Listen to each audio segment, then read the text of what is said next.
नमस्कार फ्रेंड्स। जीवन की खोज, ओशो की वो किताब जो आपको खुद के अंदर झांकने पर मजबूर कर देती है। हम अक्सर सोचते हैं खुशी बाहर मिलेगी जब सब कुछ सही होगा, जब लाइफ सेटल हो जाएगी तब चैन मिलेगा। ओशो कहते हैं ऐसा कुछ नहीं है। खुशी, सुकून और क्लैरिटी कहीं बाहर नहीं, सब कुछ आपके अंदर ही है। बस आपने कभी रुककर खुद को महसूस नहीं किया। ये किताब सिर्फ बातें या ज्ञान नहीं देती। ये किताब है खुद को समझने की एक जर्नी। ये सिखाती है कि कैसे आप अपने थॉट्स, इमोशंस और रोजमर्रा की सिचुएशंस को समझकर एक सिंपल और हल्की लाइफ जी सकते हैं। ओशो के शब्द बहुत सीधे होते हैं, कभी सिंपल, कभी थोड़ा चौंकाने वाले, लेकिन हमेशा सच्चे। वो आपको सोचने पर मजबूर करते हैं कि आप सच में अपनी लाइफ जी रहे हो या बस हैबिट्स और सोसाइटी के हिसाब से चल रहे हो। अगर आपको लगता है कि लाइफ बहुत कॉम्प्लिकेटेड है या आप खुद को लेकर कंफ्यूज्ड रहते हो, तो ये किताब आपको धीरे धीरे क्लैरिटी देगी, बिना प्रेशर के, एकदम नेचुरल तरीके से। ये किताब एक गाइड की तरह है जो आपको सिखाती है खुद को समझना, लाइफ को फील करना और हर पल को थोड़ा ज्यादा सच में जीना। इस बुक का पहला लेसन है खुद को जानना सबसे जरूरी है। सका सीधा मतलब ये नहीं है कि बस अपने बारे में सोचते रहो, बल्कि ये है कि आप ये समझो कि आप असल में क्या महसूस करते हो, क्या चाहते हो और क्यों रिएक्ट करते हो। अक्सर क्या होता है ना, हम अपनी जिंदगी दूसरों के हिसाब से जीने लगते हैं। जैसे मान लीजिए एक लड़का है जो इंजीनियरिंग कर रहा है क्योंकि घर वालों ने कहा। अंदर से उसका मन कुछ और करने का है, लेकिन वो खुद से ऑनेस्टली पूछ ही नहीं रहा कि मुझे सच में क्या चाहिए। यही जगह है जहां सेल्फ अवेयरनेस मतलब खुद की समझ काम आती है। साइकोलॉजी में इसे ही सेल्फ अवेयरनेस बोलते हैं, यानी अपने थॉट्स, इमोशंस और बिहेवियर को क्लियरली देख पाना। ओशो एक जगह इशारा करते हैं कि इंसान अक्सर मास्क पहनकर जीता है, यानी जो वो असल में है वो दिखाता नहीं। साइकोलॉजी में इसे थोड़ा रिलेट कर सकते हैं पर्सोना से, कार्ल जुंग का कॉन्सेप्ट, मतलब वो इमेज जो हम दुनिया को दिखाते हैं। जैसे आप दोस्तों के सामने अलग बिहेव करते हो, फैमिली के सामने अलग, लेकिन असली आप कौन हो ये क्लियर नहीं होता। अब रियल लाइफ में देखिए, मान लीजिए आपको किसी ने छोटी सी बात पर कुछ बोल दिया और आप बहुत हर्ट हो गए। अगर आप खुद को नहीं जानते तो आप बस रिएक्ट करोगे, गुस्सा, दुख या ओवर थिंकिंग। लेकिन अगर आप थोड़ा रुक कर ऑब्जर्व करते हो, जो ओशो बार बार कहते हैं, ऑब्जर्व करो, जज मत करो, तो आपको दिखेगा कि असल में आपको उस बात से नहीं, बल्कि अपने अंदर की इनसिक्योरिटी से चोट लगी। साइकोलॉजी में इसे इमोशनल ट्रिगर कहते हैं। कोई बाहर की चीज अंदर के पुराने फीलिंग्स को ट्रिगर कर देती है।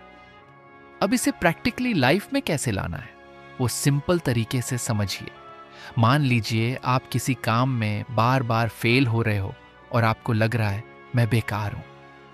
यहां आप रुक कर खुद से पूछ सकते हो, क्या यह सच है या बस मेरा माइंड ऐसा बोल रहा है। साइकोलॉजी में इसे कॉग्निटिव डिस्टॉर्शन कहते हैं, यानी माइंड का गलत तरीके से चीजों को देखना। जैसे हर फेलियर को मैं हमेशा फेल होता हूं बना देना। ओशो की बात यही है कि आप अपने माइंड को ऑब्जर्व करो, ब्लाइंडली बिलीव मत करो। एक और सिंपल एग्जांपल, आप सोशल मीडिया स्क्रॉल कर रहे हो और दूसरों की लाइफ देखकर आपको लग रहा है कि मेरी लाइफ बोरिंग है। अगर आप अवेयर नहीं हो तो आप कंपैरिजन में फंस जाओगे, लेकिन अगर आप खुद को जानते हो तो आप पकड़ लोगे कि ये बस कंपैरिजन बायस है, साइकोलॉजी टर्म, असल रियलिटी नहीं। अब धीरे धीरे इसे अपनी लाइफ में उतारने का तरीका भी कोई कॉम्प्लिकेटेड नहीं है। जैसे रोज 5 से 10 मिनट बस चुप बैठकर ये नोटिस करो कि दिमाग में क्या चल रहा है। कुछ चेंज करने की कोशिश मत करो, बस देखो। ओशो इसे ही मेडिटेशन का बेस कहते हैं। या फिर जब भी स्ट्रॉन्ग इमोशन आए, गुस्सा, दुख, तुरंत रिएक्ट करने के बजाय थोड़ा पॉज ले लो और खुद से पूछो, मैं ऐसा क्यों फील कर रहा हूं। यही छोटी सी हैबिट आपको अंदर से क्लियर करने लगती है। धीरे धीरे आपको यह समझ आने लगती है कि आप अपने थॉट्स नहीं हो, आप उन्हें ऑब्जर्व करने वाले हो। और ऑनेस्टली यही वो पॉइंट है। जहां से लाइफ थोड़ा हल्का लगने लगता है, क्योंकि अब आप हर चीज में बह नहीं जाते बल्कि समझ कर जीते हो। कमेंट करके जरूर बताइए वीडियो कैसी लगी। इस बुक का दूसरा लेसन है, जिंदगी को कंट्रोल मत करो, फील करो। ओशो बेसिकली ये समझा रहे होते हैं कि हम लोग हर चीज को अपने हिसाब से चलाना चाहते हैं और यहीं से प्रॉब्लम शुरू होती है। हम सोचते हैं कि सब कुछ प्लान के हिसाब से चले, करियर, रिश्ते, फ्यूचर। लेकिन रियल में लाइफ थोड़ी अनप्रेडिक्टेबल होती है। जब चीजें हमारे कंट्रोल में नहीं आती तो फ्रस्ट्रेशन, स्ट्रेस, एंग्जाइटी शुरू हो जाती है। साइकोलॉजी में इसे कंट्रोल इल्यूजन बोलते हैं। मतलब हमें लगता है कि हम सब कुछ कंट्रोल कर सकते हैं, जबकि सच में बहुत कुछ हमारे हाथ में होता ही नहीं। अब एक रियल लाइफ सिचुएशन से समझिए। मान लीजिए आपने बहुत प्लानिंग करके एग्जाम की तैयारी की, लेकिन पेपर वैसा नहीं आया जैसा आपने सोचा था। अब अगर आप कंट्रोल माइंडसेट में हो तो आप तुरंत पैनिक करोगे, सब खराब हो गया, मेरी लाइफ खत्म वगैरह। लेकिन अगर आप थोड़ा फील करने वाला अप्रोच रखते हो तो आप ये एक्सेप्ट करोगे कि ठीक है, ये मेरे कंट्रोल में नहीं था, अब मैं आगे क्या कर सकता हूं। साइकोलॉजी में इसे एक्सेप्टेंस कहते हैं, सिचुएशन को मान लेना बिना अननेसेसरी फाइट के। ओशो की बात यही है कि लाइफ को नदी की तरह समझो, वो बह रही है। अगर आप उसके फ्लो के साथ चलोगे तो आसानी होगी, लेकिन अगर आप हर वक्त उसे रोकने की कोशिश करोगे तो आप खुद ही थक जाओगे। एक और एग्जाम्पल, कभी नोटिस किया होगा जब आप किसी चीज को बहुत ज्यादा फोर्स करते हो, जैसे किसी से बात करवाना या किसी रिलेशनशिप को जबरदस्ती चलाना, तो वो और बिगड़ जाती है। ये इसलिए होता है क्योंकि आप कंट्रोल करने की कोशिश कर रहे हो। साइकोलॉजी में इसे थोड़ा रिलेट कर सकते हैं रिएक्टेंस से। जब किसी को लगता है कि उसकी फ्रीडम छीन रही है तो वो ऑपोजिट रिएक्ट करता है। अब फील करना मतलब क्या? इसका मतलब ये नहीं कि कुछ भी मत करो, बस बहते रहो। इसका मतलब है आप एफर्ट करो, लेकिन रिजल्ट को लेकर टाइट मत हो जाओ।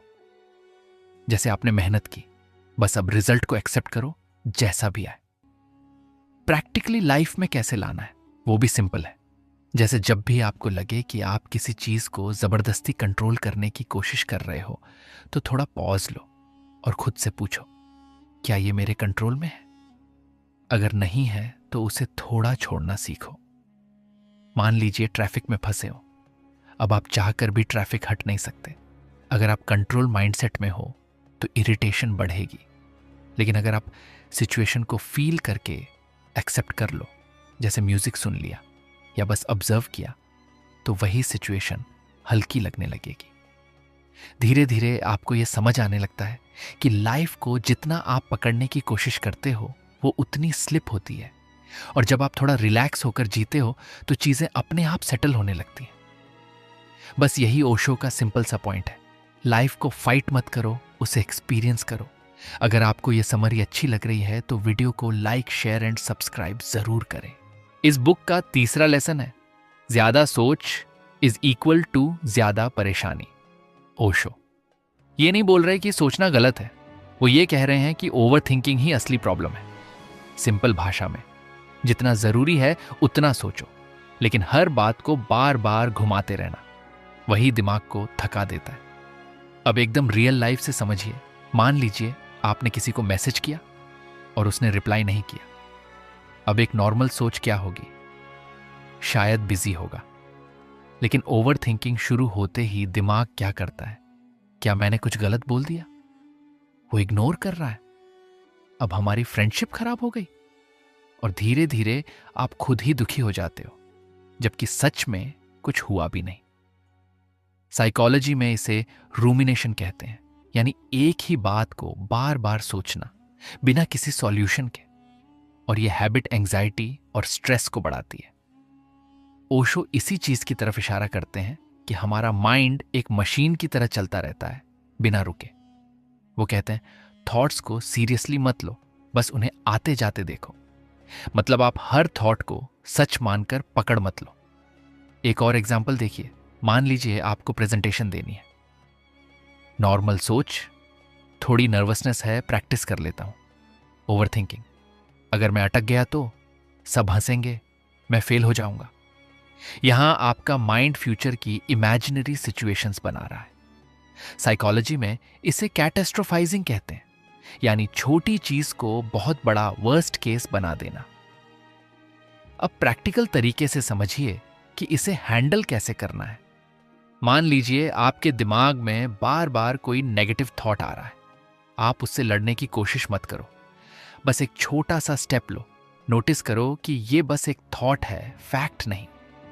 साइकोलॉजी में इसे कॉग्निटिव डिफ्यूजन कहते हैं, यानी थॉट से थोड़ा डिस्टेंस बनाना। जैसे अगर दिमाग बोले मैं फेल हो जाऊंगा, तो आप खुद से बोल सकते हो ये मेरा माइंड है जो ऐसा सोच रहा है, जरूरी नहीं कि यह सच हो। बस इतना सा फर्क आपका स्ट्रेस कम कर देता है।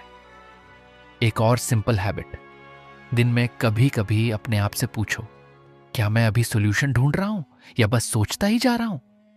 अगर सिर्फ सोच रहे हो तो थोड़ा ब्रेक ले लो, वॉक, म्यूजिक या किसी से बात। धीरे धीरे आपको यह समझ आने लगता है कि प्रॉब्लम सिचुएशन से ज्यादा हमारे दिमाग की ओवर थिंकिंग से बनती है। और ऑनेस्टली, जब आप थॉट्स को थोड़ा हल्के में लेना सीख जाते हो तो लाइफ भी उतनी हैवी नहीं लगती। बस यही ओशो का पॉइंट है। माइंड को बॉस मत बनने दो, उसे थोड़ा रिलैक्स रहने दो। कमेंट करके जरूर बताइए वीडियो कैसी लगी। इस बुक का चौथा लेसन है, प्यार ही असली रास्ता है। ओशो सिर्फ रोमांटिक लव की बात नहीं कर रहे होते, वो एक ओवरऑल फीलिंग की बात कर रहे होते हैं। कैसे आप लोगों, खुद से और लाइफ से जुड़ते हो। अक्सर क्या होता है, हम डर, ईगो और एक्सपेक्टेशंस के साथ जीते हैं। जैसे किसी ने कुछ गलत बोल दिया तो हम तुरंत हर्ट होकर या गुस्सा करके रिएक्ट करते हैं। लेकिन ओशो कहते हैं कि अगर आप प्यार के नजरिए से देखोगे तो रिएक्शन बदल जाता है। अब एक रियल लाइफ सिचुएशन से समझिए। मान लीजिए किसी दोस्त ने आपको इग्नोर कर दिया या सही से बात नहीं की। अब अगर आप ईगो से देखोगे तो लगेगा इसने मेरी रिस्पेक्ट नहीं की, मैं भी बात नहीं करूंगा। लेकिन अगर आप थोड़ा समझ और सॉफ्टनेस, यही प्यार का हिस्सा है, से देखोगे तो आप सोच सकते हो शायद वो किसी टेंशन में है। साइकोलॉजी में इसे एम्पैथी कहते हैं, यानी सामने वाले की सिचुएशन को महसूस करने की कोशिश करना। ओशो बार बार ये इशारा करते हैं कि जब आप प्यार से जीते हो तो आप रिएक्ट कम करते हो, समझ ज्यादा रखते हो। और सच में यही चीज रिलेशनशिप्स को आसान बनाती है। एक और एग्जाम्पल, कई बार हम खुद से भी बहुत हार्श होते हैं। छोटी सी गलती हुई नहीं कि हम खुद को ही बोलने लगते हैं, मैं बेकार हूं, मुझसे कुछ नहीं होगा। यहां ओशो का पॉइंट बहुत डीप है। अगर आप खुद से प्यार नहीं करोगे तो बाहर भी सही से नहीं कर पाओगे। साइकोलॉजी में इसे सेल्फ कंपैशन कहते हैं, यानी खुद के साथ भी वैसे ही बिहेव करना जैसे आप किसी अपने क्लोज दोस्त के साथ करते हो। अब प्रैक्टिकल तरीके से समझिए। मान लीजिए आपने कोई गलती कर दी। नॉर्मल रिएक्शन, खुद को जज करना, गिल्ट लेना। लव वाला अप्रोच, ठीक है गलती हुई, सीख लेता हूं, नेक्स्ट टाइम बेहतर करूंगा। ये छोटी सी शिफ्ट आपको अंदर से काम करती है। एक और डेली लाइफ एग्जाम्पल, घर में या ऑफिस में कोई गुस्सा कर रहा है। अब आप भी गुस्से से जवाब दे सकते हो या थोड़ा शांत रहकर सिचुएशन को समझ सकते हो। साइकोलॉजी में इसे इमोशनल रेगुलेशन कहते हैं, यानी अपने इमोशंस को हैंडल करना इंस्टेड ऑफ तुरंत रिएक्ट करना। प्यार वाला अप्रोच यही है, आप तुरंत एक्सप्लोड नहीं करते, आप थोड़ा स्पेस देते हो। अब इसे लाइफ में उतारने का तरीका भी बहुत हैवी नहीं है, बस छोटी छोटी चीजों में अवेयरनेस लानी है। जैसे जब भी आप नोटिस करो कि आप गुस्से या ईगो से रिएक्ट करने वाले हो, तो एक सेकंड रुक जाओ और सोचो, क्या मैं इसे थोड़ा समझ के हैंडल कर सकता हूं? धीरे धीरे ये हैबिट बन जाती है और आप नोटिस करोगे कि रिलेशनशिप्स स्मूथ हो रहे हैं और अंदर भी हल्कापन आ रहा है। असल में ओशो का सिंपल सा मैसेज यही है, जब आप डर और ईगो से जीते हो तो लाइफ हैवी लगती है, और जब आप प्यार से जीते हो तो वही लाइफ आसान और नेचुरल लगने लगती है। अगर चाहो तो आखिरी पॉइंट, प्रेजेंट में जीना, भी इसी तरह डिटेल में समझा देता हूं। अगर आपको यह समरी अच्छी लग रही है तो वीडियो को लाइक, शेयर एंड सब्सक्राइब जरूर करें। इस बुक का 5वां लेसन है, प्रेजेंट में जीना सीखो। ओशो बेसिकली ये समझा रहे होते हैं कि हमारी ज्यादातर प्रॉब्लम्स इसलिए हैं क्योंकि हम या तो पास्ट में अटके रहते हैं या फ्यूचर की टेंशन लेते रहते हैं। सिंपल सा देखिए, बॉडी हमेशा प्रेजेंट में होती है लेकिन माइंड कहीं और घूम रहा होता है। अब एक रियल लाइफ सिचुएशन से समझिए। मान लीजिए आप खाना खा रहे हो लेकिन दिमाग में क्या चल रहा है? कल क्या होगा? उसने ऐसा क्यों बोला? मुझे ये करना है। मतलब आप फिजिकली यहां हो लेकिन मेंटली कहीं और, इसलिए सेटिस्फैक्शन नहीं मिलती। साइकोलॉजी में इसे माइंड वॉन्डरिंग कहते हैं, यानी माइंड का बार बार प्रेजेंट से हट जाना।